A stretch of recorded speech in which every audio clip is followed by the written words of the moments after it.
প্রিয় শিক্ষার্থীবৃন্দ, তোমরা সবাই কেমন আছো? আশা করি সবাই ভালো আছো। আমিও ভালো আছি।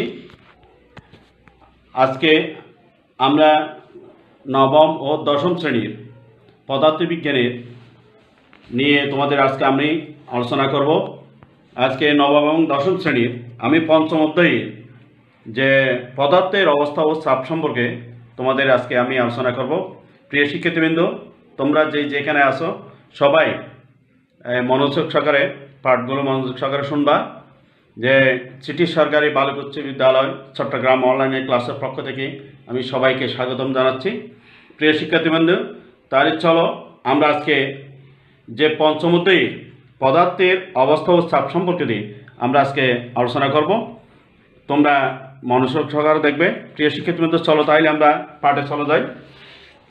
তোমরা দেখো, আজকে আমাদের হচ্ছে কি পদার্থের অবস্থা এবং চাপ। তাহলে পদার্থের এই যে পদার্থ অবস্থা এবং চাপ কীভাবে আমরা একটা চার্ট দেখি। প্রিয় শিক্ষার্থীবৃন্দ, তোমরা দেখতে পারবা।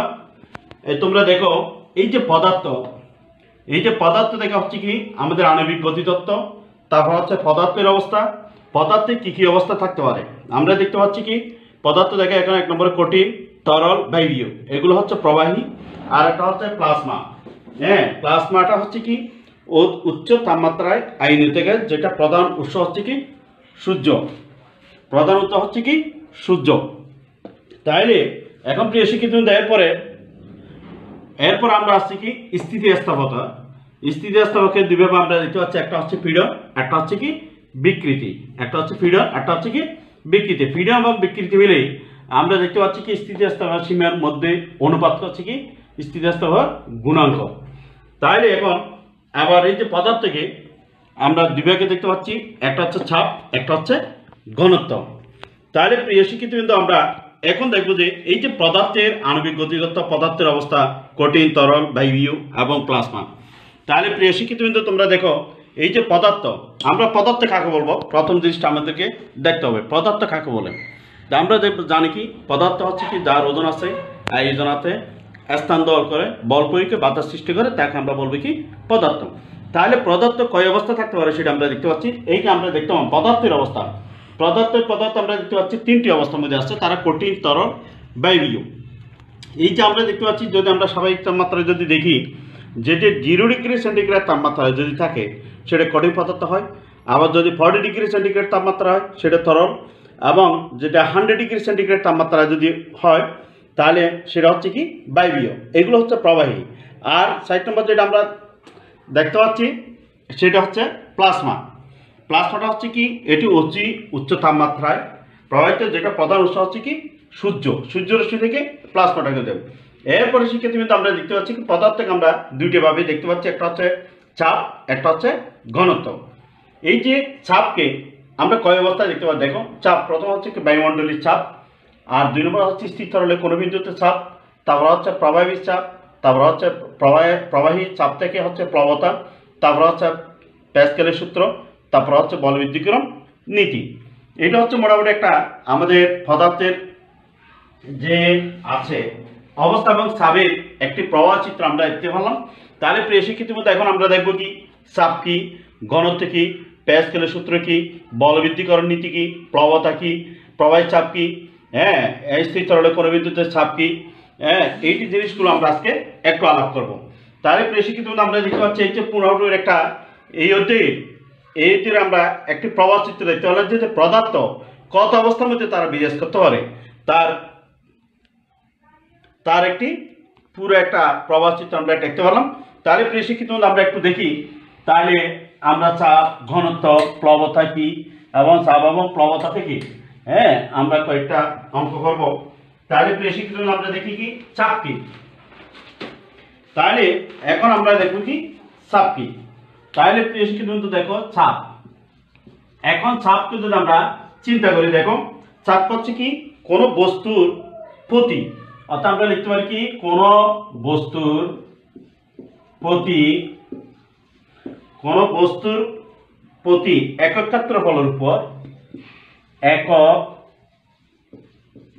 ক্ষেত্রফলের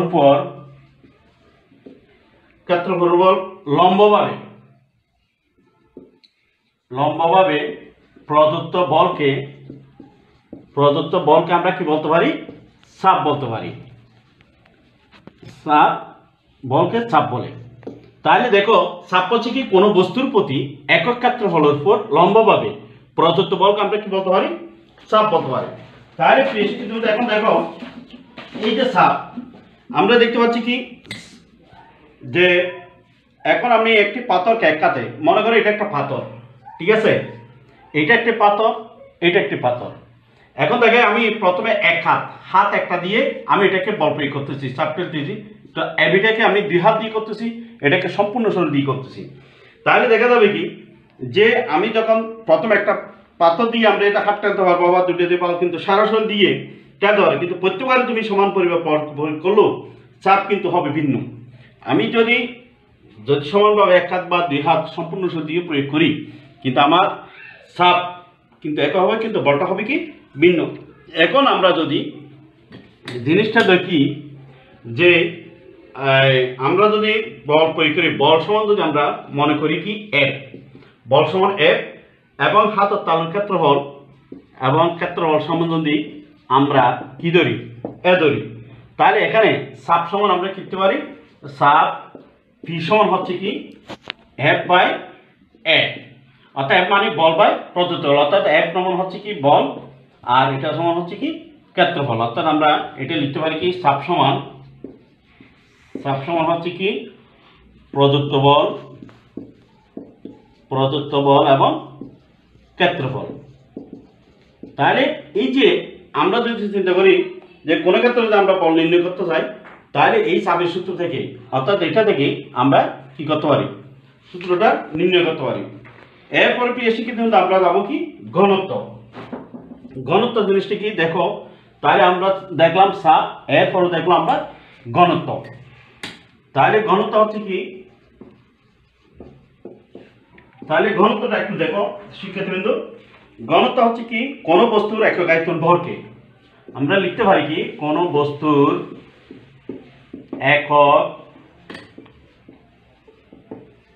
আয়তনের।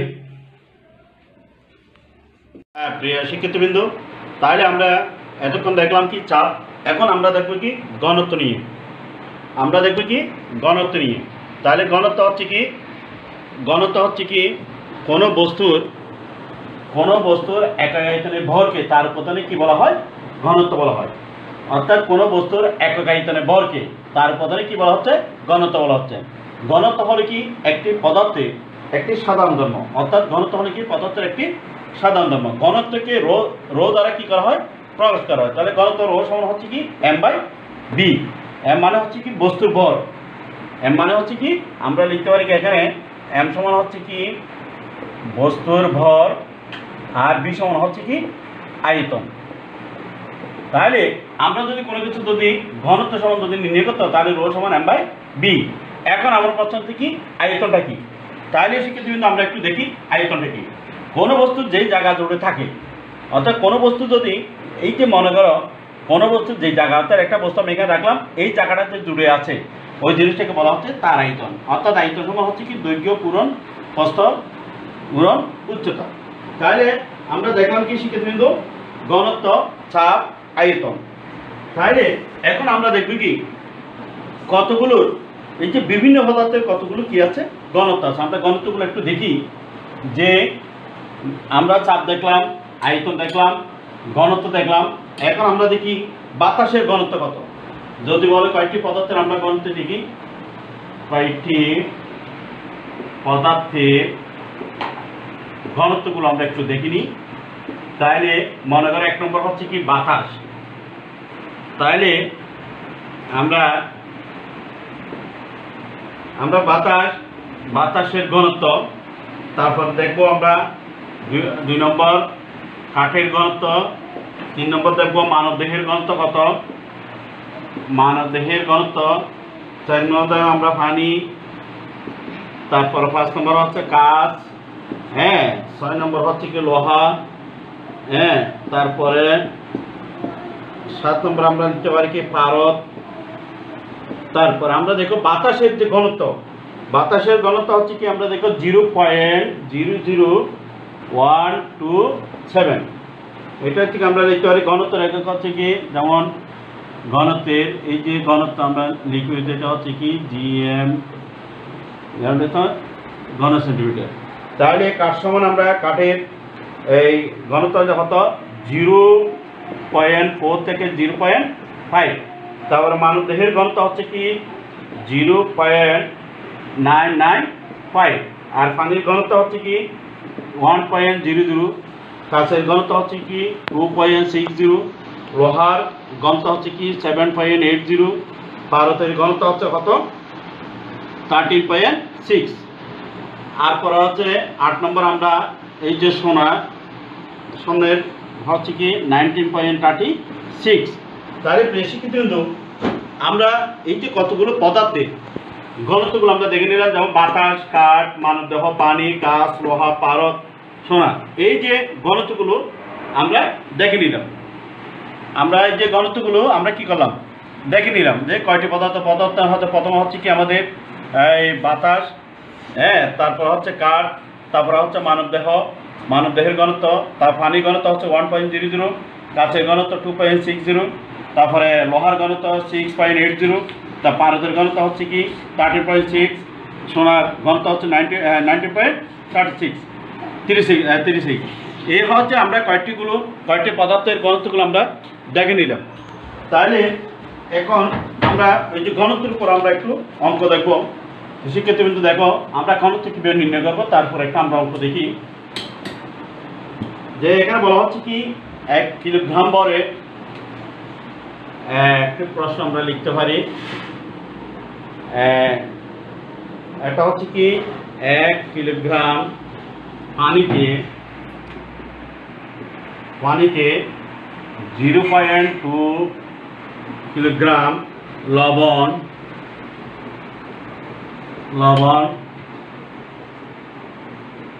গুলে নেওয়ার পর তার আয়তন হলো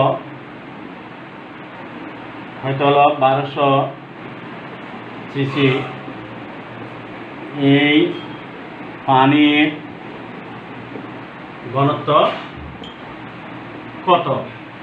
তাহলে প্রিয় শিক্ষার্থীবৃন্দ তোমরা দেখো যে 1 কিলোগ্রাম অর্থাৎ কেজি পানিতে 0.25 কিলোগ্রাম লবণ গুলে নেওয়ার পর তার আয়তন হলো কত 1200 সিসি। এই পানির ঘনত্ব কত? তাহলে আমরা লিখতে পারি, তাহলে আমরা যদি যাই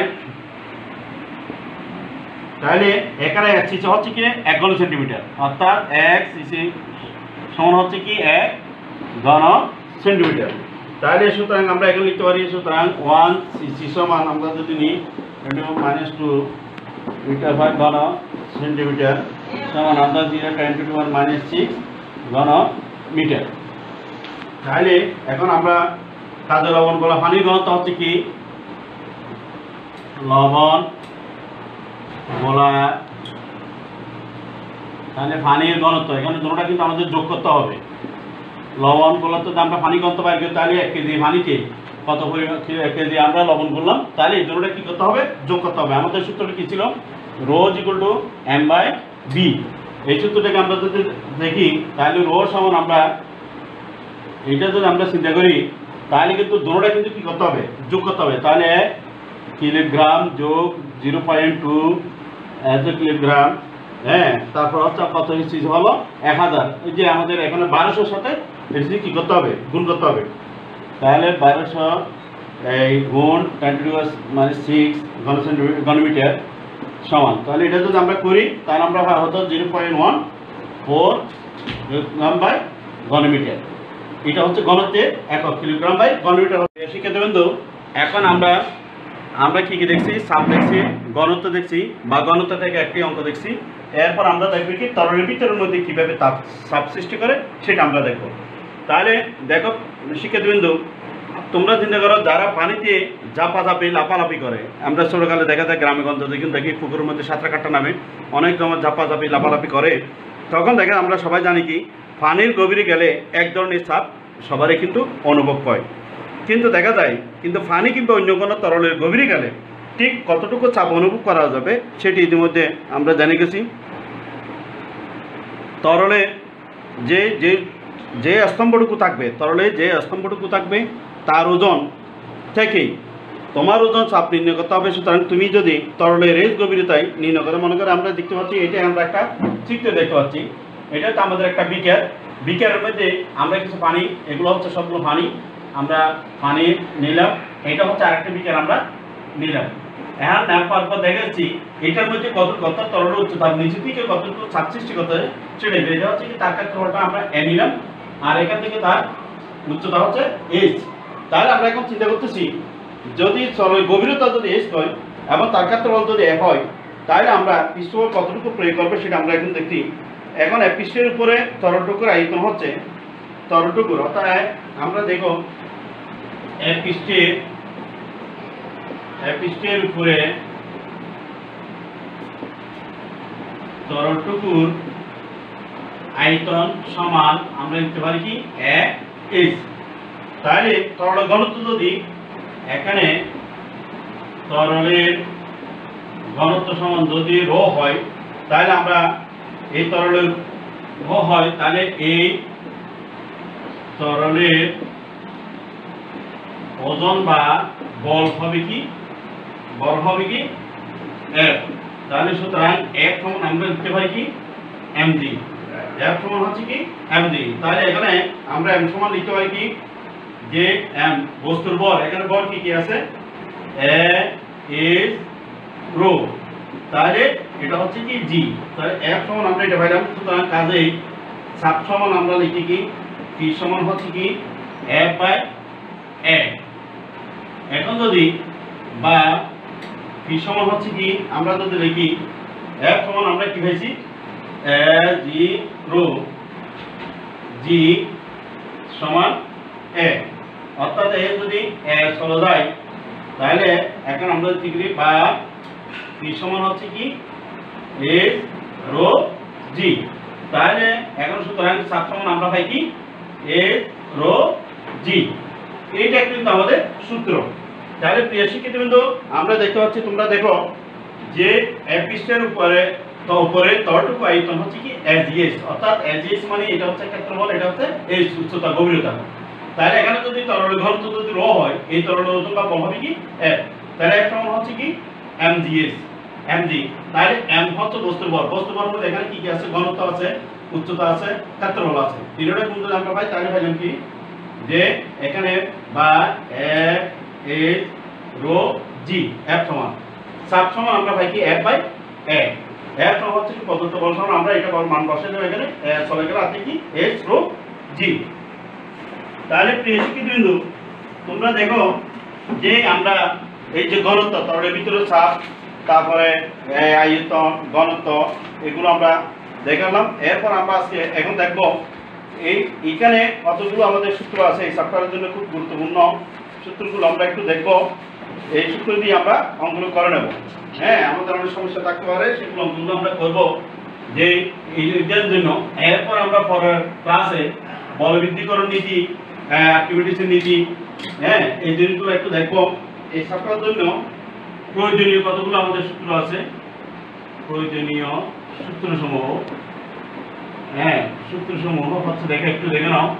যেমন এক নম্বর আমরা লিখতে পারি কি হ্যাঁ বি ইকুয়াল টু হচ্ছে কি 5r² is, হ্যাঁ এখানে 5r² সমান আমরা যদি বল করা হয় তাহলে 4/3 5 আর কিউব যদি গোলাকার হয়, হ্যাঁ যদি গোলাকার হয় তাহলে এই সূত্রটা প্রয়োগ হবে। আবার যদি আয়তন হয় এ বি সি, যদি আয়তাকার ঘনবস্তু হয়, আয়তাকার যদি ঘনবস্তু হয় তাহলে এই সূত্রটা হবে। তার দুই নম্বর সূত্রটা আমরা পাই কি, সেটা হচ্ছে কি rho P equal to P মানে চাপ এস রো জি। তিন নম্বর সূত্রটা হচ্ছে কি এর সমান আমরা পাই কি 5r², অর্থাৎ 5 ইনটু যদি হয় তাহলে d/2 হোল স্কয়ার। আরেকটা সূত্র আছে, তাহলে বি সমান আয়তনের সূত্র যদি আমরা অঙ্কগত হয়, আয়তনের সূত্র ফাই আর স্কয়ার ইজ, যদি গোলাকার হয় তখন 4/3 ফাই আর কিউব, যদি আয়তাকার ঘন বস্তু হয় তখন এ বি সি, অর্থাৎ আয়তন সমান আমরা বাইরে করে আয়তনের সূত্র আমরা প্রয়োগ করতে পারি। এরপরে 2 নম্বর সূত্র, যদি চাপ সমান যদি আমরা নির্ণয় করতে বলে, যদি চাপ নির্ণয় করতে বলে তাহলে x রো জি, এই সূত্রটা যদি ক্ষেত্রফল নির্ণয় করতে হয় তখন ফাই আর স্কয়ার। তাহলে এরপরে 3 নম্বর সূত্র, 4 নম্বর সূত্রটা হচ্ছে কি দেখো, 4 নম্বর আমরা সূত্রটা লিখতে পারি যে রো সমান ঘনত্ব সমান হচ্ছে কি m/b। আর 5 নম্বর সূত্রটা আমরা লিখতে পারি কি পিস্টনের ক্ষেত্রে f1 f2/a1 a2। তাহলে এখানে যে জিনিসগুলো আমরা পাইলাম, তাহলে এখন আমরা লিখতে পারি কি b সমান, হ্যাঁ আয়তন, এগুলো আমাদের সাংকেতিক চিহ্নগুলো আমাদের দরকার আছে। b সমান আয়তন, হ্যাঁ রো সমান হচ্ছে কি ঘনত্ব, হ্যাঁ রো সমান ঘনত্ব, a সমান হচ্ছে কি উচ্চতা, তারপর হচ্ছে p সমান হচ্ছে চাপ, তারপরে f1 আবার f2, f1 সমান হচ্ছে কি বড় পিস্টনের বল, ছোট পিস্টনের বল, আর এটা হচ্ছে কি বড় পিস্টনের বল, তারপর হচ্ছে কি m সমান হচ্ছে কি বল, তারপরে g সমান অভিকর্ষ ত্বরণ, হ্যাঁ তারপর আমরা যাই আরো আছে শিক্ষার্থীবৃন্দ।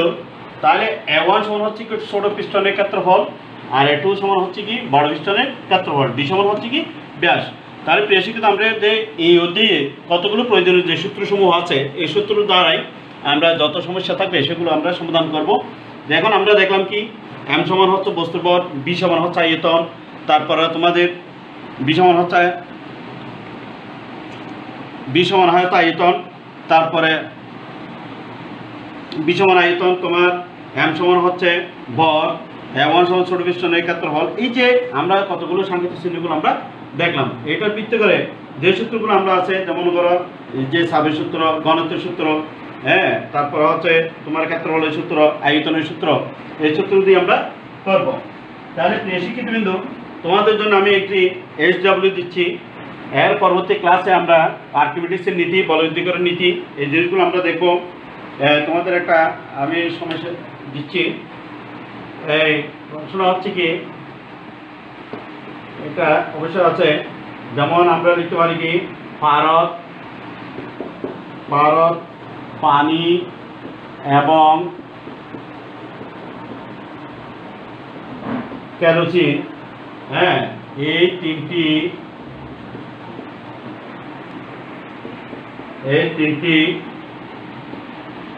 তরলের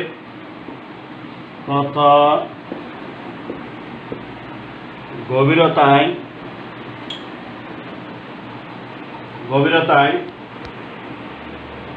ATM এর চাপ সমান হবে। তাহলে প্রিয় শিক্ষার্থীবৃন্দ, এরপর আমরা পরবর্তী ক্লাস আমরা দেখব। এই যে দেখো, আমরা দেখলাম এখন তার এই যে পদার্থের একটা প্রবাহ চিত্র আমরা দেখতে পেলাম, তারপর হচ্ছে আমাদের চাপ কি, ঘনত্ব কি, আয়তন কি, তারপরে আমরা এই এর কতগুলো প্রয়োজনীয় সূত্রসমূহ আমরা দেখলাম। একটি তোমাদের একটা আমরা সমস্যা দিয়ে পারদ, পানি এবং কেরোসিন, এই তিনটি তরলের কত গভীরতায় 1 অ্যাটমসফিয়ারের চাপ সমান হবে। এটা তোমরা আছে বইয়ের মধ্যে আছে, তোমরা এই জিনিসটা একটু বাসার মধ্যে বসে তোমরা একটা করবা এর ব্যাপারে। আর তোমরা হচ্ছে কি তোমরা বাসার মধ্যে মনোযোগ সহকারে পড়বা। আর পরবর্তী ক্লাসে আমরা আর্কিমিডিসের নীতি, বলবিদ্যুতীকরণ নীতি, পরবর্তী আমরা কিছু গাণিতিক সমস্যা এবং সৃজনশীল প্রশ্ন নিয়ে তোমাদের পরবর্তী ক্লাসে আমি আসবো। সবাই ভালো মতো লেখাপড়া করে সবাই ভালো থাকবা, সুস্থ থাকবা, সরকারি স্বাস্থ্যবিধি মেনে চলবা, এই প্রত্যাশায় রাখি। ধন্যবাদ সবাইকে।